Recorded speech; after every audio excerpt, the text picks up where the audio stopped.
खुदावंद यीशु का कलाम है तो आपकी इज्जत बढ़ेगी, आपका मान सम्मान बढ़ेगा, लोग आपको वेलकम करेंगे, लोग आपसे प्यार करेंगे, लोग आपकी इज्जत करेंगे, लोग आपको सलूट करेंगे, लोग आपके तरफ मुतवज्जो होंगे।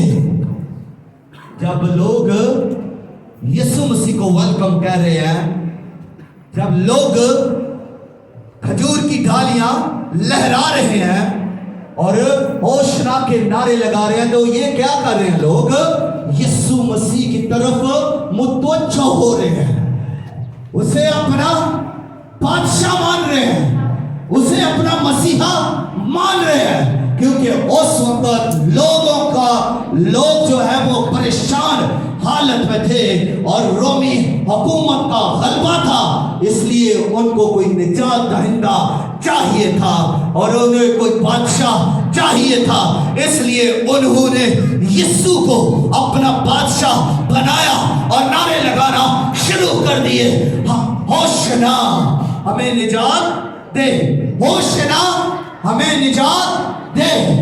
भाई आप तो चुप हो गए, गुस्सा तो नहीं कर गए? क्योंकि बातें गुस्सा खत्म हो गई।